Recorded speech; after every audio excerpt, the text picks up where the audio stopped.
El aire olía a hierro y a heno empapado. La crin del caballo era una cortina negra que brillaba como petróleo bajo la luz rala del atardecer.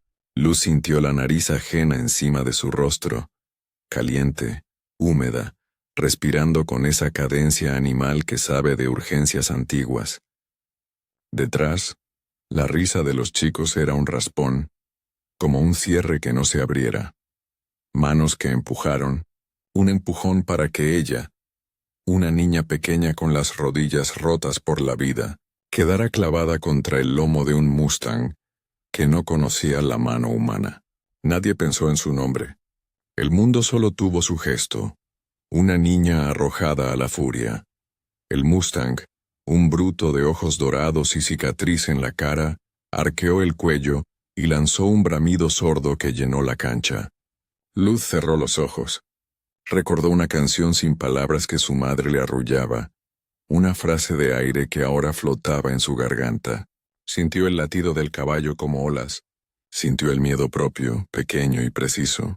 ¿Qué se hace cuando la libertad de un animal choca con la libertad de una niña que nunca tuvo hogar? Había algo en esa bestia que no era simple ferocidad. Un silencio antiguo, una marca en el costado bajo la crin, una herradura faltante que parecía señalar un secreto. Las manos de los muchachos soltaron la venganza y se alejaron. El viento llevó una pregunta que nadie respondió. ¿Quién cuidaría de una niña si el mundo la empuja hacia lo salvaje? El Mustang volvió a erguirse, y en ese movimiento la niña comprendió dos cosas al mismo tiempo: que la muerte podía ser rápida, y que también podía haber, en la misma carne que remolía y temblaba, una posibilidad dolorosa de alianza. Entonces, cuando nadie miraba, solo el polvo y el cielo, una mano diminuta apoyó la punta de sus dedos en la crin. El contacto fue un juramento. ¿Y si el secreto del caballo fuera también el suyo? Luz vivía con la costumbre de los desposeídos. Recogía las sobras de las mañanas, aprendía los horarios de los trenes y guardaba el silencio como un objeto que no debía romperse. Tenía 10 inviernos, la piel curtida por el viento de la ruta y un relicario gastado que colgaba de su cuello, dentro del cual había un retazo de letra que apenas se leía. Lo llamaba su mapa. Nunca decía el nombre real de su madre en voz alta. Prefería nombrarla con la luz que venía de la palabra misma. Mamá, con la A, larga, como quien pronuncia una puerta. El pueblo donde vivía era un ensamble de almacenes, corrales y casas bajas que miraban al campo como si tuvieran miedo de ser invadidas por la distancia. Luz barría la puerta del almacén de don Arsenio a cambio de pan. A veces recogía caballos perdidos en el camino, los guiaba con voz quedita hasta los potreros y aprendía, de manera distraída, a leer el lenguaje de las orejas y de las fosas nasales. Nunca se montó en serio. Su soledad la había hecho prudente con los afectos. Amar, para ella, era un riesgo medido.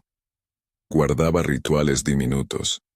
Cada mañana frotaba la medalla con la uña, tarareaba un tema que no sabía traducir, y miraba la colina donde los Mustangs solían aparecer como manchas de carbón. Había una foto doblada en el libro de cuentas del almacén. Una mujer con una toalla en el pelo, sonriendo, y Luz la miraba a escondidas, como quien mira un horizonte que no se puede alcanzar. De día era una niña más, de noche era un mapa de pérdidas. Había rumores en el pueblo sobre un hombre que recogía Mustangs para venderlos en los mercados del norte. Lo llamaban Mateo del Cerrillo, y hablaban de su mano dura con los caballos, de que donde él ponía un candado, la libertad se volvía mercancía. También estaban los chicos.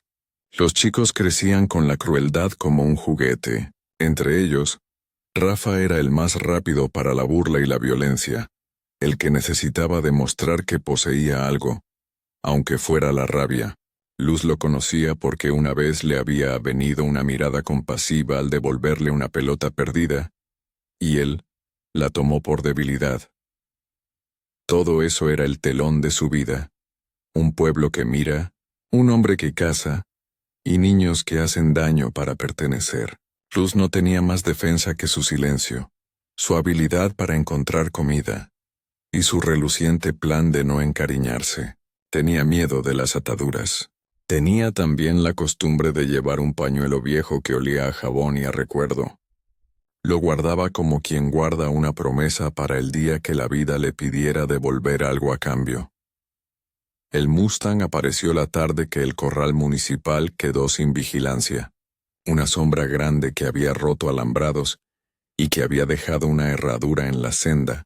Alguien lo vio pasar por la ruta, orejas hacia atrás, respiración entrecortada.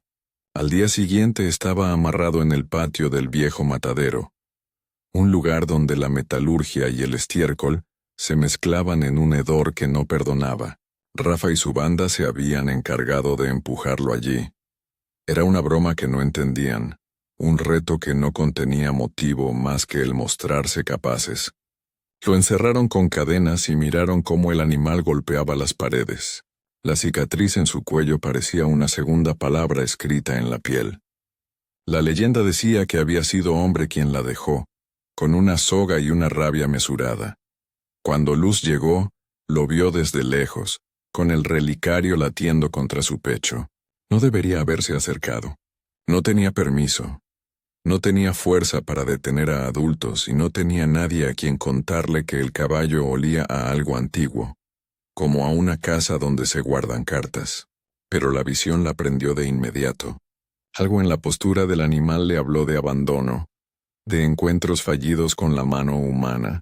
Se acercó en silencio, como quien entra a un cuarto donde todavía duerme la memoria. El Mustang la miró con desdén y con curiosidad, y ella, sin pensarlo, puso la palma en la cadena para sentir la vibración. Fue un roce que le dijo que el metal tenía miedo también. Intentó canturrear la canción que su madre le enseñó. Una tonada sin palabras, una madeja de consonantes y sol, y el caballo al principio intentó morder la cadena. Luego bajó la cabeza como quien escucha una voz conocida bajo la tierra. Los chicos se reían. Rafa se acercó listo para el aplauso. ¿Vas a dormir con él?, dijo.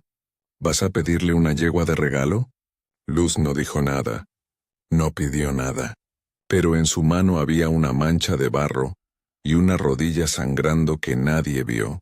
Poco a poco, con movimientos que parecían tiernos y profesionales a la vez, rozó la comisura del ojo del Mustang.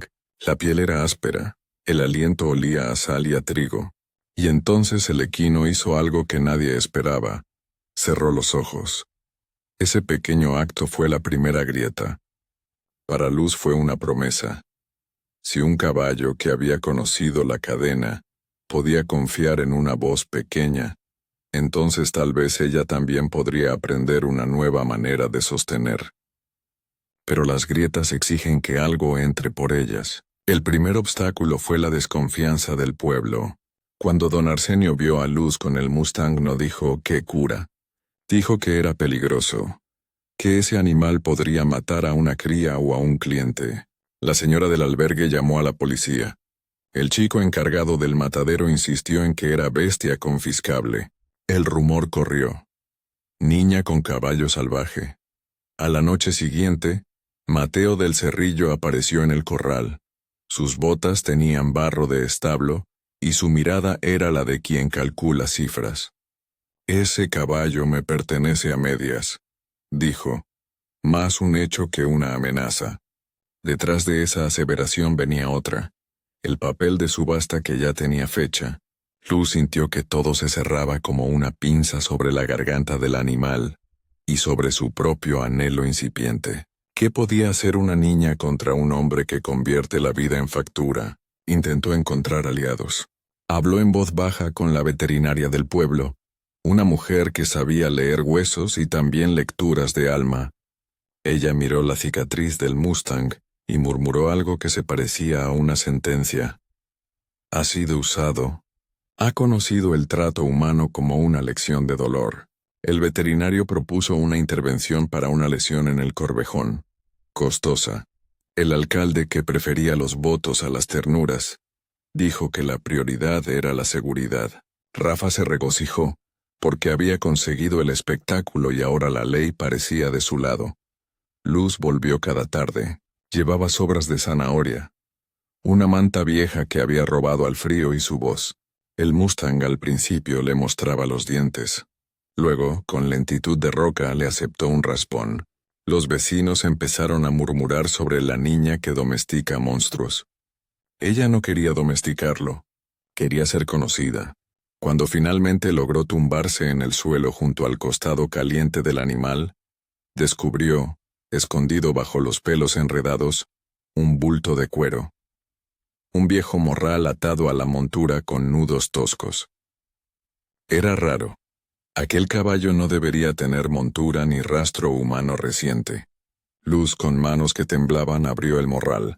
Dentro había un pañuelo con iniciales bordadas. MR, letra minúscula, apretada. Y una fotografía arrugada donde aparecía una mujer con la misma sonrisa de la foto en el libro de cuentas. La revelación fue una bomba en su pecho. ¿Por qué el pañuelo de su madre estaba atado a un Mustang salvaje? ¿Quién lo había puesto allí? Luz vio la fotografía y reconoció, sin que le cupiera duda, la forma de la mandíbula, la curva del labio, el modo en que la mujer inclinaba la cabeza hacia la luz. El relicario en su cuello vibró como si alguien lo llamara. De pronto, lo que había sido un gesto de crianza había dejado de ser solo eso. Era una pista. Algo en el pasado que ella creía enterrado estaba de pronto a la vista. Al amanecer, la veterinaria llevó los documentos y los examinó con la mirada dura de quien tiene experiencia en juicios. Era suficiente para pedir una intervención legal. Registros falsificados, trata de animales y coerción en la compraventa. Mateo pasó de hombre con poder a sospechoso con expediente. La policía, obligada por la evidencia y por la presión del pueblo, realizó una requisitoria que culminó en la incautación de otros animales en la hacienda. Pero la verdadera recompensa fue otra. En un sobre adicional dentro del tubo oxidado, había una carta más larga escrita a mano. La letra de su madre llenaba la página con una mezcla de urgencia y ternura. Contaba que, años atrás, trabajó en esa hacienda para juntar dinero, y que había conocido en secreto la magnitud de las operaciones. Cuando intentó denunciar, la hubieron amenazado y tuvo que escapar, dejando a Luz en manos de una amiga que la cuidó hasta que desapareció sin dejar rastro. La carta pedía perdón, y explicaba por qué había dejado el relicario y el pañuelo en manos del caballo, para que, si alguien los encontraba, siguiera el rastro. Luz leyó y leyó hasta que la letra se volvió un rumor suave. No había explicaciones completas. No había un regreso fácil, pero sí había verdad. Su madre no había abandonado por desprecio. Había huido para proteger. Esa verdad desarmó el resentimiento que Luz había guardado como una armadura. La herida no se cerró de inmediato, pero la dirección cambió. Ahora sabía que su madre había luchado, y que la lucha se había inscrito en objetos y caballos.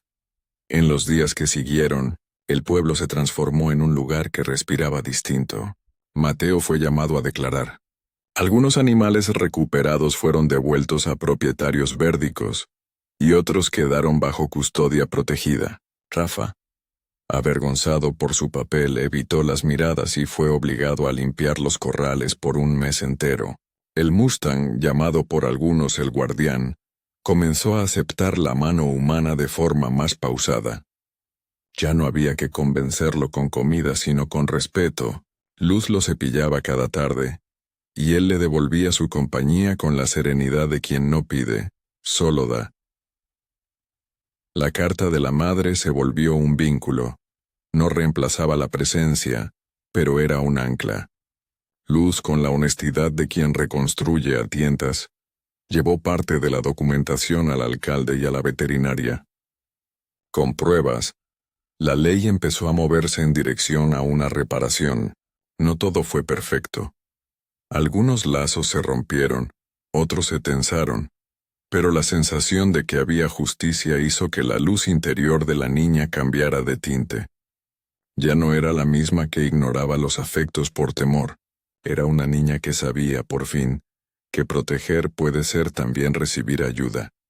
La estación siguiente trajo hojas doradas y una calma de quien sobrevivió a la tormenta, y ahora aprende la medida del paso. Luz encontró una forma de día que combinaba el trabajo en el almacén con las tardes junto al Mustang.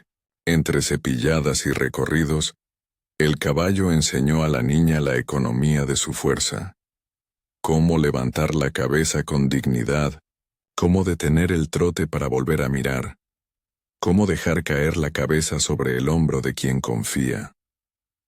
Una mañana, mientras el sol arribaba como una promesa sin prisa, el Mustang la condujo hacia la ribera del río donde, según la carta, su madre había dejado otro rastro. Una cola de piedras que formaban una especie de camino hacia una cabaña con la puerta abierta a medias. La cabaña no era gran cosa. En su interior había ropas, un viejo mapa del pueblo y sobre una mesa un cuaderno con la letra de su madre. No había allí un regreso de la mujer, pero sí un testimonio. Relatos de intentos por parar la red, nombres que señalaban culpables y sobre todo, una última entrada que hablaba de una decisión de marcharse para evitar que los peligros alcanzaran a la niña. Si escribo, quizás alguien encuentre la ruta, decía la línea final. Esa presencia escrita fue un duelo y una tregua al mismo tiempo. Luz lloró sin ruido, dejando que el Mustang la observase con su calma de animal que sabe de ceremonias. No encontró una madre de carne y hueso, pero encontró la continuidad de un amor que no se había rendido. Con el tiempo la carta se volvió un puente entre el pasado herido y el presente que podía curarse. La comunidad, con la evidencia y con el testimonio de la veterinaria, comenzó a montar programas para proteger a los animales y a las personas vulnerables. La historia del Mustang y de la niña se convirtió en un recordatorio. Luz, que aprendió a nombrar su rabia y su miedo, decidió que su vida no sería una fila de pérdidas más. Empezó a juntar dinero, a estudiar lectura por correspondencia y a ayudar en el refugio donde los caballos recuperados se encontraban calma. El Mustang, por su parte, nunca volvió a ser visto como mercancía.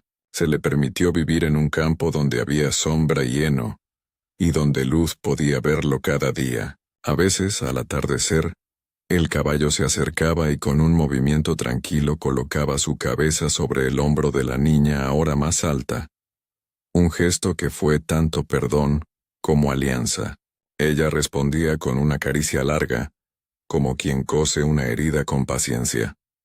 La historia no borró los golpes, ni borró las ausencias. Las dejó en un lugar donde podían ser recordadas sin devorar todo.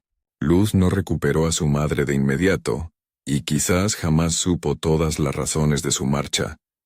Pero tuvo algo igual de valioso: la certeza de que alguien había luchado por ella, y la compañía de un animal que con su cuerpo había sellado una lealtad. La última imagen que quedó, grabada en la memoria del pueblo, fue la de la niña que alguna vez fue arrojada a la furia, ahora caminando a la vera del campo con el Mustang a su lado, ambos con la calma de quien aprendió la medida de la confianza. En la curva de una senda, el caballo levantó la cabeza y lanzó un relincho largo, no como aviso sino como canción. Luz sonrió, y en esa sonrisa llevaba todo lo aprendido: dolor, verdad, resistencia, y una promesa de cuidado para lo que viniera. Una sentencia final quedó suspendida en el aire, suave y cierta. La libertad, cuando es ganada con respeto, puede convertirse en refugio. Si esta historia tocó tu corazón, suscríbete, comenta cómo te hizo sentir, y activa la campana para que no te pierdas más relatos que van al alma. Comparte esta video historia con alguien que valore la verdad, la memoria y la lealtad. Y si conoces a alguien que lucha por los que no tienen voz, cuéntanos su nombre en los comentarios. Tu suscripción ayuda a que más historias como la de Luz y su Mustang encuentren un hogar. Rafa no necesitó mucho para inventar una nueva diversión. Si eso es de tu mamá, ¿Qué va a decir ella que anda con Mustangs robados? La broma se tiñó de amenaza. Mateo, por su parte, sonrió con la amplitud de quien ha olido dinero. Dijo que presentaría documentos, que la propiedad debía ser devuelta. La veterinaria miró la fotografía y frunció el ceño como quien mide las conexiones. Esa mujer trabajó en una lechería al otro lado del río, ¿no es así? Hizo un contrato con un hombre que después desapareció. Luz sintió que el suelo se abría. Había logrado la primera traza, la fotografía, el pañuelo, el relicario que vibraba con promesas. Pero a cambio había encendido una alarma en el pueblo. Alguien más ahora sabía. Alguien más venía a reclamar.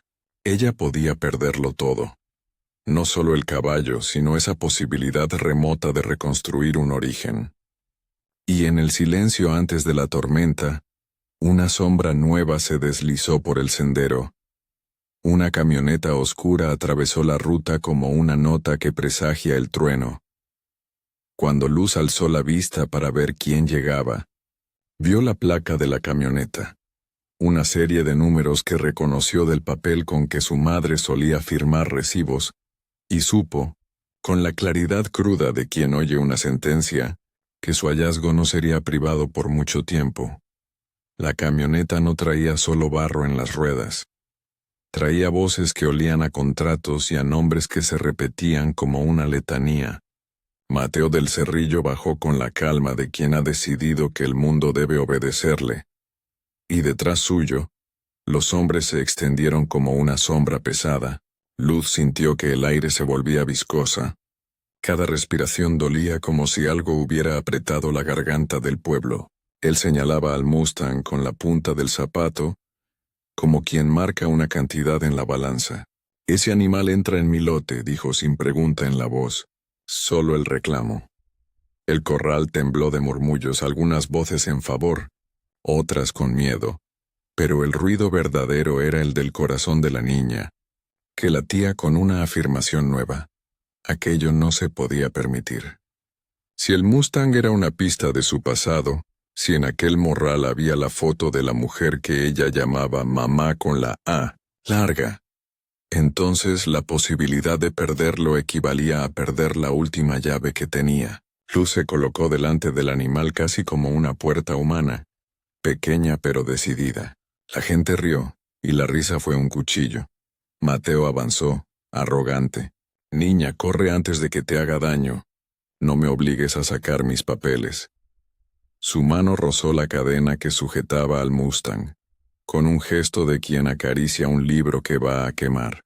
Fue entonces cuando el caballo movió sus orejas, hacia atrás tensas, las fosas nasales expandiéndose. Se oyeron las intenciones con la precisión de los animales. El Mustang no retrocedió, pero su cuerpo se tensó como arco. Mateo dio un paso más, y cualquier persona que conociera el lenguaje de los equinos habría leído la amenaza en la cola que se alzó. Luz pensó en la canción de su madre, la tarareó sin notarlo. Una nota que fue creciendo dentro del pecho hasta hacerse una cuerda que tiró de su boca. No pidió permiso, solo habló con la voz que le quedaba. Baja, firme. No te la lleves, dijo. No supo si a Mateo, al caballo, al pueblo. Detrás suyo, Rafa cruzó los brazos con la crueldad fresca, aguardando el espectáculo. Mateo sonrió como quien espera el aplauso. Con una rapidez medida agarró una de las riendas y tiró. El Mustang reaccionó como quien siente una agresión conocida. Giró, golpeó con los cascos, trató de soltarse. En el movimiento la soga se tensó y algo se quebró. Un llanto antiguo, un nudo que se deshizo. Luz vio la posibilidad de que el caballo se volviera loco y que la niña fuese arrojada a un final simple. Pero el animal, en vez de huir, hizo algo que ningún espectador esperaba. Se inclinó hacia Luz y apoyó la frente contra su clavícula, como si la defendiera con su propia masa. Ese gesto, tan pequeño y tan monstruoso a la vez, fue el punto en que todo cambió. Mateo perdió la calma. ¿Qué hace?, exclamó más confundido que enojado. No sabía que la lógica de los animales incluye una forma de fidelidad que no entiende de títulos de propiedad. El Mustang bajó la cabeza y, con un movimiento húmedo y lento, lamió la mejilla de la niña. La muchedumbre quedó en silencio, y en ese silencio nació otra palabra: pacto. Mateo, sin embargo, tenía opciones. Sacó un papel del bolsillo y, con voz de escribano, pretendió leer una permuta que nadie allí había visto. Pero la veterinaria, que ya conocía la cicatriz en el cuello del caballo, intervino con la autoridad de quien ha visto marcas y ha descifrado su historia. Ese animal tiene lesiones por maltrato. Está en observación. Hay pruebas, dijo. No fue una apelación sentimental. Fue técnica, de profesional a profesional. Y mientras hablaba, alguien en la muchedumbre, un viejo contador del almacén, se acercó y sostuvo en la mano una página amarillenta, un recibo con la firma de Mateo y la dirección de una hacienda, al otro lado del río. La lectura de esos papeles fue como encender linternas en un cuarto oscuro. Salieron nombres, fechas, compras que no coincidían con ventas, un registro de caballos que desaparecían y luego aparecían con marcas nuevas. Los hombres de Mateo comenzaron a discutir entre ellos, y la apariencia de certeza que habían traído se resquebrajó en torceduras de mentira.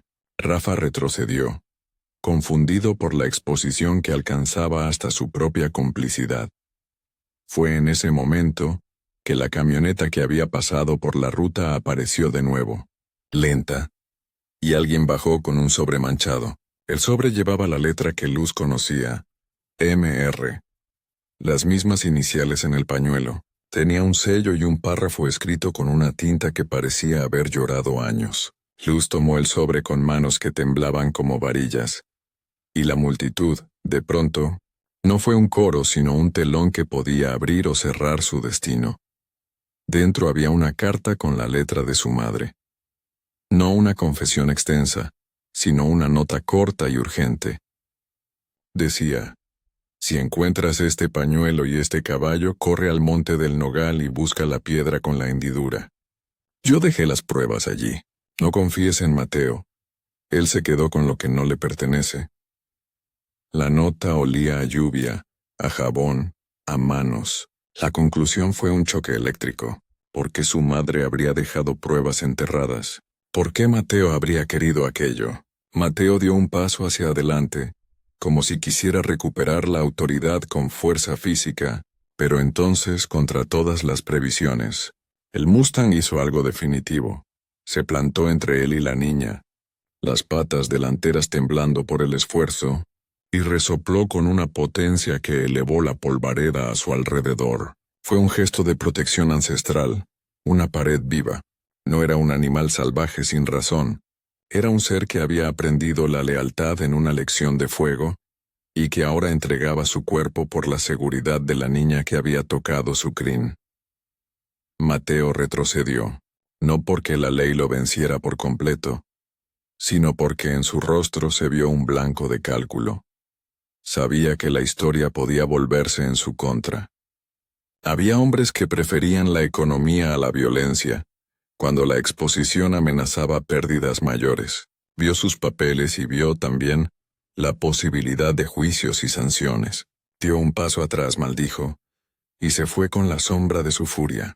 La muchedumbre, que hasta entonces había sido testigo, se convirtió en puente para la niña. La señora del albergue les ofreció cobijo.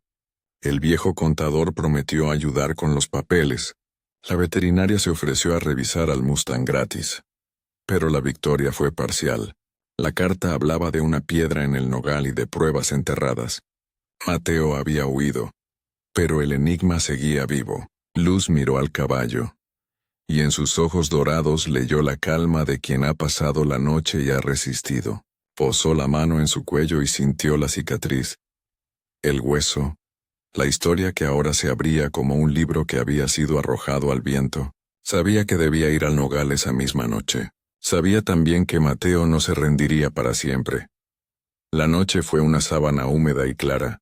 Luz, con el morral en la espalda y la carta en el bolsillo, siguió al Mustang cuando éste, sin correa, Se dirigió hacia la colina donde crecía el nogal mayor. No hubo palabras. Hubo pasos y un entendimiento que no necesitaba voz. El caballo caminaba con la economía de quien conoce atajos. Sus cascos marcaban la tierra como si recordaran marcas antiguas. Cada tanto lanzaba un resoplido y olfateaba un punto en la senda, como quien reencuentra señales de una vida anterior. Bajo la luna, la piedra con hendidura apareció como una boca cerrada. Luz se arrodilló con las manos heladas y, con esfuerzo, removió la tierra. No tardó en encontrar un tubo metálico oxidado. En su interior había papeles, facturas, y una lista de nombres, compras, envíos, y una mención a una tanda de caballos que Mateo había vendido como ajustados, pero que, en realidad, habían sido cambiados de marca y enumeración. Había también una fotografía distinta, la de su madre más joven, con un hombre cuyo rostro estaba parcialmente oculto por la sombra, un hombre con el ceño que parecía el de Mateo, aunque la imagen no era clara. El descubrimiento completó el puente entre pasado y presente. La carta de la mujer pedía que las pruebas se usaran para exponer la red de compraventa. Las facturas tenían sellos que coincidían con la hacienda de Mateo. Fue una certeza que arrancó un llanto contenido en Luz. No solo recuperaba la pista de su madre, sino que entendía que su madre había dejado un rastro para protegerla, para que alguien con paciencia y corazón encontrara la verdad.